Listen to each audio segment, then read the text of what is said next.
Oi, gente! Vou aparecer. Cheguei! Então, só um breve resumo desse capítulo 5 que fala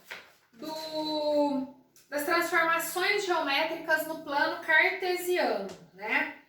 Então, eu disse para fazer alguns exercícios e tal, e vou gravar um vídeo mais rápido para a gente poder assistir depois.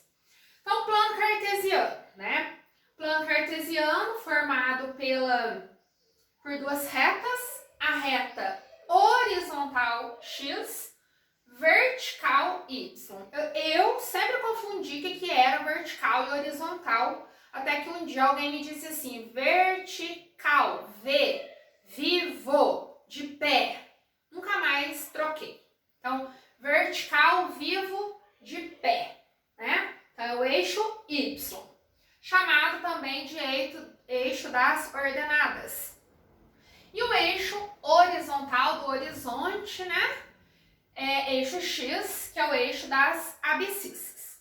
Então, o plano cartesiano, ele é dividido em 4 quadrantes, numerados no sentido anti-horário.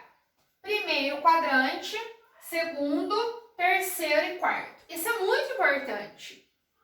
O que significa isso? Um par ordenado, ele é representado entre parênteses, separados por vírgula ou ponto e vírgula. Por que ou ponto e vírgula? Porque os números x e y podem ser números decimais, por isso que a gente fala ou ponto e vírgula, já que eu vou dar um exemplo. O primeiro elemento é o elemento x do eixo das abscissas e o segundo elemento y das ordenadas. Certo? Sempre assim, x primeiro, y depois. Então, por exemplo, eu tenho lá assim, ó, um par 2 e 5. Quer dizer que 2 é x e o y é 5. Poderia fazer 2,2, um número decimal, com 1,8. Por isso que eu falei vírgula ou ponto e vírgula. No caso de ser valores decimais, para separar o x do y, eu uso ponto e vírgula, certo? Alguém já havia me perguntado isso. O que acontece? Porque é preciso saber isso. A gente vai aprender agora e a gente vai usar todos os anos, principalmente quando for estudar funções, nono ano, primeiro ano. No primeiro quadrante, eu tenho um x positivo, que está aqui, e um y positivo, que está aqui. Olha para você ver, origem, 0. À direita, positivo. À esquerda, negativo. Para cima, positivo. Para baixo, negativo. Se eu pegar essa reta vertical e virar ela assim, isso cai em cima disso. E isso vai lá em cima daquilo ali. Certo? Então, no primeiro quadrante, o x é positivo, o y é positivo. No segundo quadrante, o x não está aqui? Ele é um valor o quê? Negativo. Ó, menos x. E o y? Positivo. Eu posso sempre te falar isso quando eu estou introduzindo esse conteúdo. Eu avanço um pouco, porque eu acho muito necessário.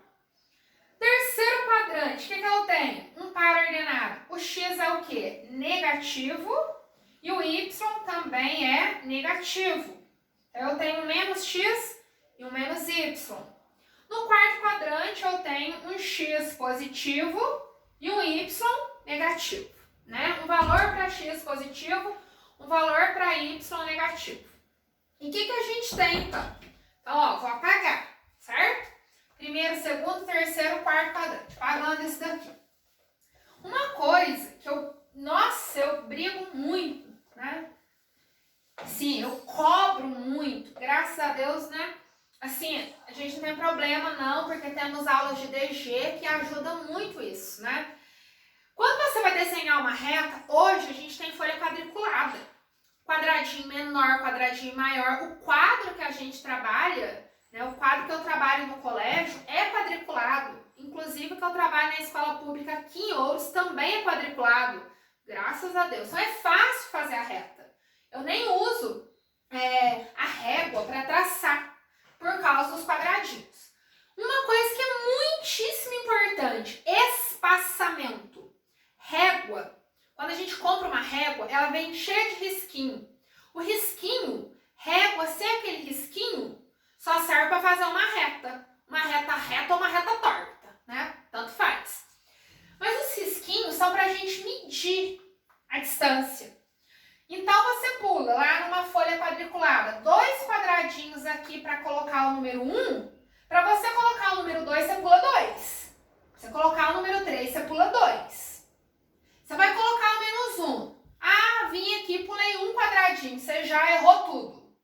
Ué, mas se você pulou 2 espacinhos aqui, aqui você tem que pular 2. Então, 2 de fora a fora. Senão, vai ficar errado quando, por exemplo, a gente precisar fazer um desenho de simetria, que ainda nesse capítulo, né?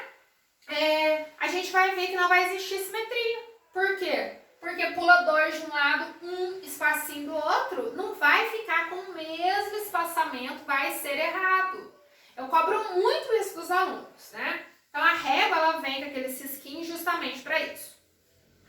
E aí, uma outra coisa. Os pontos, eles são representados por letras maiúsculas no nosso alfabeto. Por exemplo, eu quero marcar o ponto A. 2 e 3. Aqui, ó, uns exemplos. Ponto B, menos 1 e menos 2. Tá, vou marcar. Ponto A, 2 e 3. 2 é X, 3 é Y. 2x está aqui, 3y está aqui. Meu Deus, como que vai ligar? Você vai... linhas paralelas. Ó, vai subir de pontilhado. Esse daqui vai de pontilhado. Ah, encontrou aqui, ó. Ponto de encontro. Ponto A. 2 do X, 3 do Y. Olha lá o ponto B. Menos 1 e menos 2. Cadê o menos 1? X, tá aqui, ó. Menos 1, menos 2. Ó, ponto B. Já vi algumas fotos que me enviaram da tarefa. Vi que, né, deu pra olhar aqui e entender. Agora, um ponto em especial. Por isso que eu tô gravando esse vídeo. O ponto C, por exemplo. 0 e 2. Ponto D. Menos 3 e 0. O ponto que tem 0. O ponto que tem 0 é um ponto em cima do eixo. Por exemplo, eu falo assim, ponto C, 0 e 2. Quem que existe? O 2 que existe. 0 é 0, como se ele não existisse. Só pra gente entender. O 2 existe. E ele é quem? Ele é Y. Você vai no 2 positivo. Tá pra cima ou tá pra baixo? Tá aqui, ó, pra cima. Então, o 2 que existe é aqui. Eu não disse que é um ponto em cima do eixo? Então, aqui está o ponto C. O outro ponto, menos 3 e 0. Quem que existe? O menos 3 que existe. Ele não é X?